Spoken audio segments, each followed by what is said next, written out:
Hello students, मैं मिथिलेश माही। आप देख रहे हैं मेरा यूट्यूब चैनल माही टेक्निकल क्लासेस। स्टूडेंट्स, आज हम लोग पढ़ने वाले हैं कॉपर का एक्सट्रैक्शन। कॉपर का एक्सट्रैक्शन कैसे किया जाता है। ऐसे तो कॉपर का एक्सट्रैक्शन अप्लाइड केमिस्ट्री वाले स्टूडेंट को नहीं पढ़ना है। जिसको अप्लाइड केमिस्ट्री पढ़ना है उसको कॉपर का एक्सट्रैक्शन पूछता नहीं है, ठीक है। बेसिक केमिस्ट्री जिसको पढ़ना है वो एक्सट्रैक्शन ऑफ कॉपर पढ़े। लेकिन आपको इम्पोर्टेंट ओर का नाम दोनों केमिस्ट्री वाले को याद रखना है, अप्लाइड केमिस्ट्री और बेसिक केमिस्ट्री दोनों को। जैसे कि देखिए स्टूडेंट्स, सबसे पहले कॉपर का सिंबल Cu, एटॉमिक नंबर 29 और इलेक्ट्रॉनिक कॉन्फ़िगरेशन जो है आपका स्टूडेंट्स ये होगा। आर्गन से मैंने लिया, अब 1 से भी चल सकते हैं। आर्गन 4s1 3d10, ऐसे S का 2 होता, D पे 9 होता, लेकिन हमने क्या किया, दोनों को हमने पूरी तरह से स्टेबल कर दिया। अब है इम्पोर्टेंट कॉपर ग्लांस है Cu2s, copper pyrite CuFeS2। Copper pyrite से ही कॉपर का सबसे इम्पोर्टेंट ओर है, बहुत ही ज़्यादा इससे कॉपर प्राप्त किया जाता है। क्यूबराइट Cu2O, मेलेकाइट, एजोराइट, ये सब के सब क्या है, कॉपर का इम्पोर्टेंट ओर है, जिसका नाम आप लोग याद रखिए ताकि एग्जाम में आपको ऑब्जेक्टिव यहाँ से पूछेगा। अब देखिए ये ऐसा ही फिगर बना लीजिएगा, बहुत सिंपल फिगर दिया हूँ। मुझे तो उतना अच्छा सा फिगर बनाने नहीं आता है, आप लोग थोड़ा बढ़िया से बनाइएगा। जैसा वो मैंने कंटेनर की तरह बना दिया। ये दो जो खड़ा है खंभा, ये स्टैंड है, ये ड्रम है, इसी में कॉपर पाइराइट्स को भरा जाता है। तो स्टूडेंट ध्यान रखिएगा कि कॉपर का एक्सट्रैक्शन कॉपर पाइराइट से किया जाता है। ऐसे तो सभी से कर सकते हैं, लेकिन कॉपर पाइराइट से इसीलिए करते हैं कि इसमें हमें बहुत कम कॉस्ट लगता है और अधिक से अधिक कॉपर मिलता है, ठीक है। इसीलिए हम लोग कॉपर पाइराइट से यूज करते हैं स्टूडेंट्स। अब देखिए कॉपर पाइराइट्स कॉपर का एक्सट्रैक्शन करने के लिए ये 5 स्टेप से गुजरना पड़ता है। Concentration, roasting, smelting, Bessemerisation and refining. तो स्टूडेंट्स सबसे पहले कॉन्सेंट्रेशन में हम लोग यूज करते हैं फ्लोट फ्लोटेशन मेथड। तो हम लोगों ने आयरन में पढ़ा था स्टूडेंट्स, जिसमें हम ग्रेविटी सेपरेशन मेथड पढ़े थे, लेकिन यहाँ पढ़ेंगे फ्लोट फ्लोटेशन मेथड, ठीक है, कॉन्सेंट्रेशन में। और रोस्टिंग में देखिए स्टूडेंट क्या होता है, कुछ रिएक्शन है। रोस्टिंग में क्या होता है कि इम्प्यूरिटी जो है, इम्प्यूरिटी मतलब अशुद्धियाँ, जब वो रिएक्शन करता है तो अशुद्धियाँ बाहर निकल जाता है। जैसे कुछ अशुद्धियाँ होता है, सल्फर होता है, फॉस्फोरस होता है, आर्सेनिक होता है, ये सब अशुद्धियाँ जो है इम्प्यूरिटी इसमें मिक्स रहता है, वही रिएक्शन करके बाहर निकल जाता है, ठीक है। जैसे कि हम कुछ रिएक्शन को लिखते हैं, आप लोग देखिए इसको।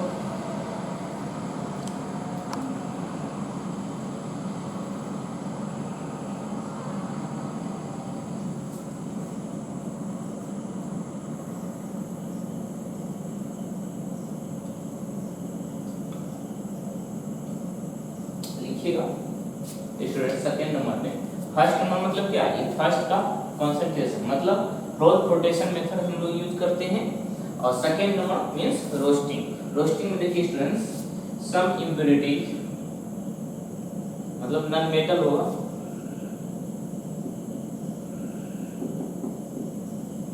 Like as sulphur, arsenic and phosphorus are remove हो जाता है। देखिए इसका रिएक्शन S प्लस O2 ये हो जाता है स्टूडेंट्स SO2। उसके बाद P4SO2 ये स्टूडेंट हो जाएगा आपका P2O5। आपको बैलेंस करना है, बैलेंस कर दीजिए। अगर मैं इसको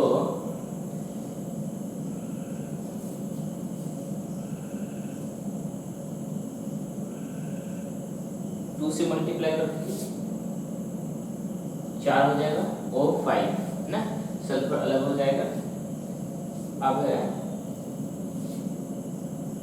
ध्यान रखिएगा स्टूडेंट, क्या हुआ कि हम लोग रोस्टिंग में पढ़े हैं कि कुछ इम्प्योरिटी जो होता है इसमें पहले से प्रेजेंट रहता है, सल्फर हो गया, आर्सेनिक हो गया, फास्फोरस हुआ, वो ऑक्सीजन के साथ रिएक्शन करके सल्फर डाइऑक्साइड बना लेता है, फास्फोरस SO2 के साथ रिएक्शन करके P2O5 बना लेता है, फास्फोरस पेंटा ऑक्साइड।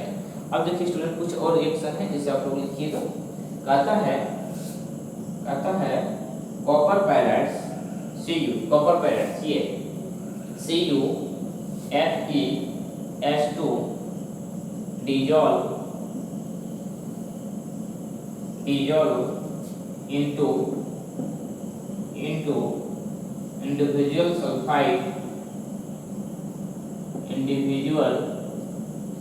sulfide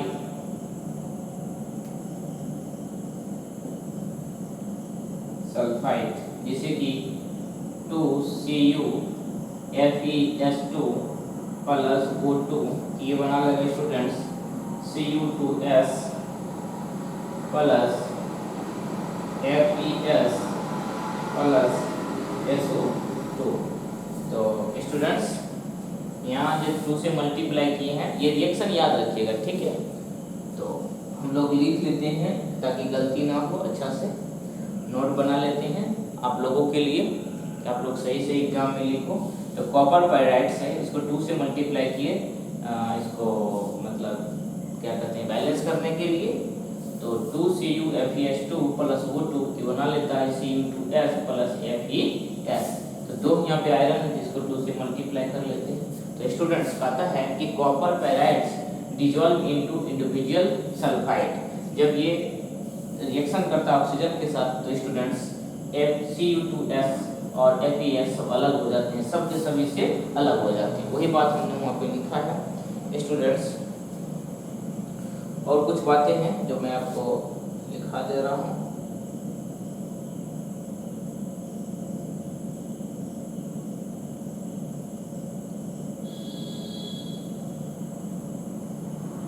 देखिए जैसे स्टूडेंट हमने लिखा है यहाँ पे कुछ और, जैसे FeS रिएक्शन करेगा ऑक्सीजन से, ये बना लेगा FeO प्लस SO2। आप इसको लिख दीजिए, बैलेंस कर दीजिए, बैलेंस करेगा तो ये करना होगा 2 से और इसको 2 से मल्टीप्लाई कर दीजिए स्टूडेंट्स। और भी कर सकते हैं जैसे कि ये है Cu2S प्लस O2 ये बन जाएगा। हाँ ऑक्सीजन को भी आपको बैलेंस करना होगा ना, 2 2 4 2 से मल्टीप्लाई ये हो जाएगा बाबू आपका, ये 3 से इसको मल्टीप्लाई कर दीजिए, ये हो जाएगा आपका 1 मिनट चेक कर लीजिए 2S यहाँ भी 2 से मल्टीप्लाई होगा तो 2 दूना 4 6 ये 3 से गुना हो जाएगा। तो Cu2S प्लस 3 बैलेंस कर देंगे बाद में, ये बन जाएगा हमारा कॉपर ऑक्साइड प्लस SO2। अब इसको हम बैलेंस करेंगे, इसको 2 से मल्टीप्लाई, इसको 3 से और इसको 2 से, इसको भी 2 से, देखिए बैलेंस हो गया आसानी से। तो स्टूडेंट हम लोगों ने क्या देखा, कॉन्सेंट्रेशन अगर पूछे तो फ्लोटेशन मेथड, सम इम्प्योरिटी जो होता है पहले से इसमें प्रेजेंट होता है, जैसे सल्फर, आर्सेनिक, फास्फोरस, वो ऑक्सीजन के साथ रिएक्शन करके बाहर निकल जाता है, रिमूव हो जाता है। उसके बाद कहता है कॉपर पायराइड्स जो है ऑक्सीजन के साथ रिएक्शन करके अलग अलग हो जाता है, Cu2S, FeS, SO2। अब देखिए FeS ऑक्सीजन के साथ रिएक्शन करके FeO बना लेता है और Cu2S ऑक्सीजन के साथ रिएक्शन करके CuO और SO2 बना लेता है। ये तो सल्फर डाइऑक्साइड है जो बाहर गैस बन के निकल जाता है। तो स्टूडेंट्स उसको नोट करिए आप, थोड़ा इसको छोटा कर देता हूँ ताकि आपको दिखे अच्छा से। चलिए नोट करिए जल्दी से। अभी और रिएक्शन होगा स्टूडेंट्स।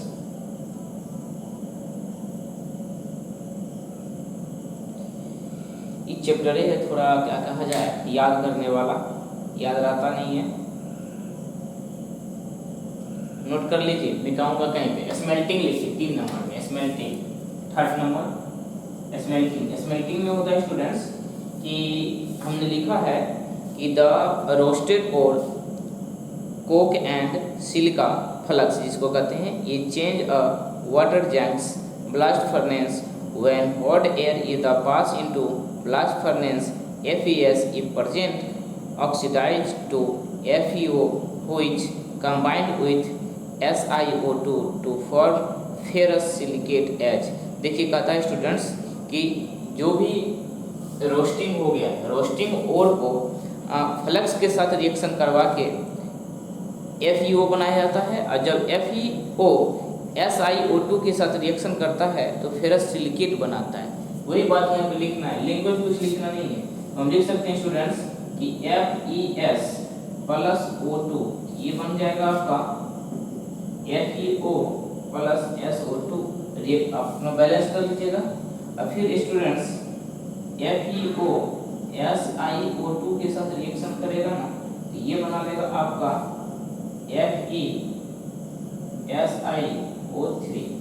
यही बात कर रहा है किसमें, स्मेल्टिंग में, कि रोस्टिंग कॉपर को यानी ओर को जब FeSO2 के साथ रिएक्शन करा जाता है तो FeO बनता है, और फिर जब FeO को सिलिकेट SiO2 के साथ रिएक्शन करवाएंगे तो बनता है FeSiO3।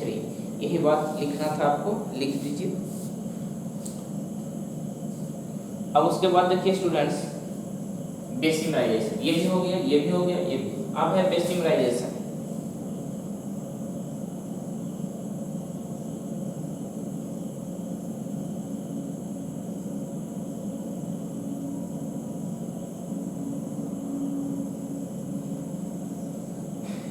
अब देखिए बेसिमराइजेशन हम पढ़ के सुनाता हूँ, फिर उसका मीनिंग आपको समझाएंगे।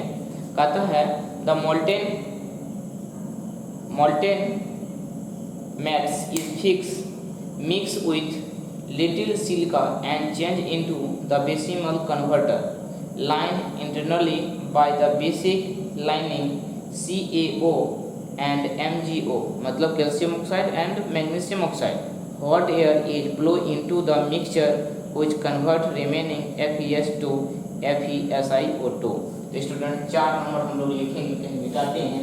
कहता है कि जब रोस्टिंग हो जाए, रोस्टिंग के बाद स्मेल्टिंग हो जाए, तो उसके बाद क्या किया जाता है, FeS और SiO3 का रिएक्शन करवा के उसमें हॉट एयर जो है इससे दिया जाता है। देख लीजिए यहाँ पे लिखा गया स्टूडेंट्स कि हॉट एयर जो है, हवा है, इससे होकर इन कर रहा है, ठीक है, इससे होकर इस बेसिमर में इन कर रहा है।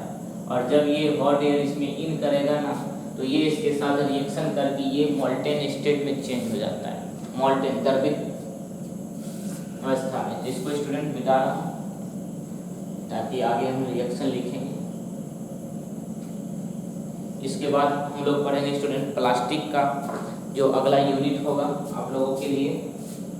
अभी तो ऐसे खत्म नहीं हुआ है, और के बारे में हम लोग पढ़ेंगे, तब जाके ये पूरी तरह से खत्म होगा। बेसिमराइजेशन 4 नंबर स्टूडेंट्स, इसमें लिखेंगे FeS प्लस O2 ये बनाएगा FeO प्लस SO2, अपना बैलेंस कर लेना, और FeO SiO2 के साथ रिएक्शन करके FeSiO3 बनाएगा, जिसको हम लोग स्लैग करते हैं। इसको ये स्लैग है आपका।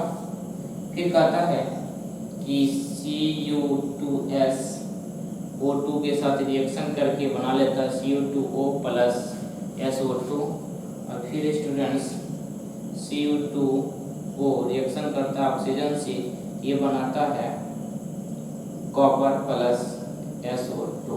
ये देखिए प्योर कॉपर हमें प्राप्त हुआ स्टूडेंट यहाँ से।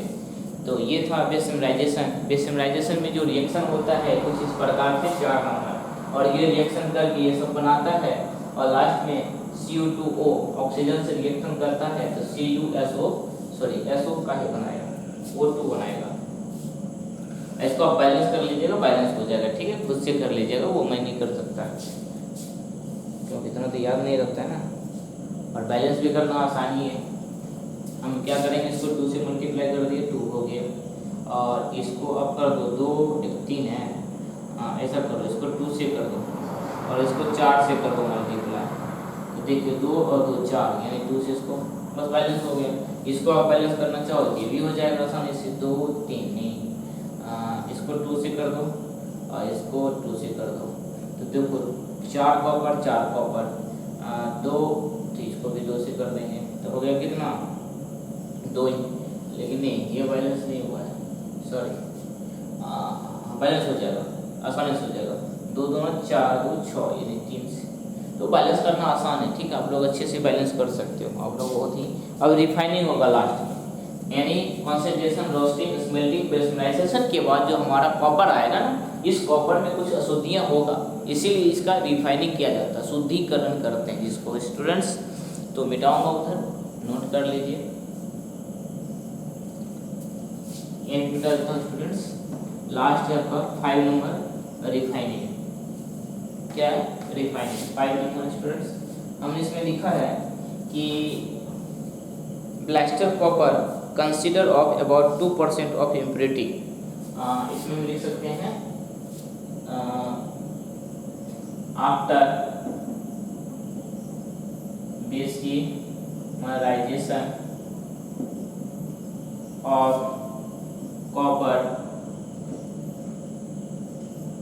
copper has 2% impurity, 2% costing of silver, gold, zinc, etc. It is mostly purified by electrolysis method. तो it is purified by electrolysis method। Student हमने लिखा है कि after pasteurisation of copper has 2% impurity, मतलब पेस्टराइजेशन के बाद जो हमें ये कॉपर मिला है ना, इसमें 2% इम्प्योरिटी अशुद्धियाँ मिला होता है। तो इसका हम रिफाइनिंग करते हैं, वही लिखें इट इज प्यूरिफाई, मतलब refining by electrolysis method. Electrolysis method से इसका प्यूरिफिकेशन किया जाता है। आगे मैंने क्या लिखा है students, a block of impure copper is anode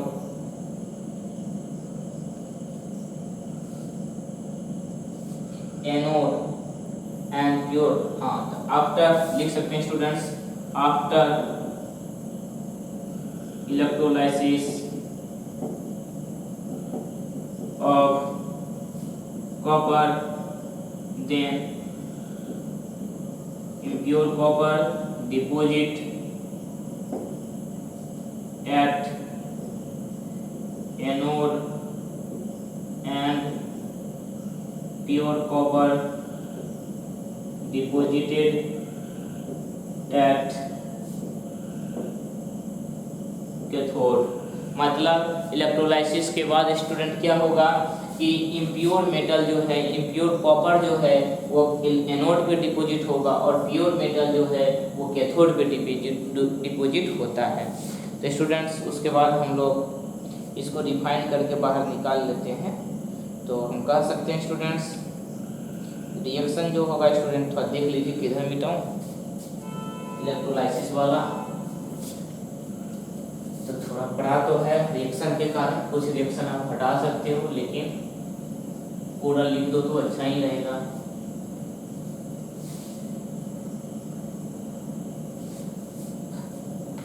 देखिए स्टूडेंट्स लिख सकते हैं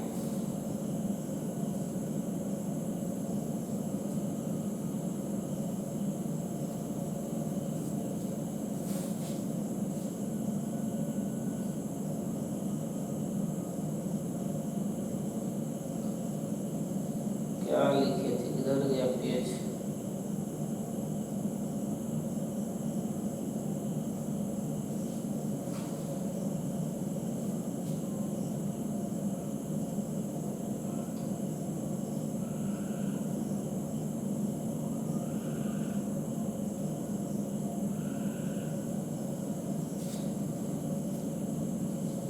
रिएक्शन स्टूडेंट्स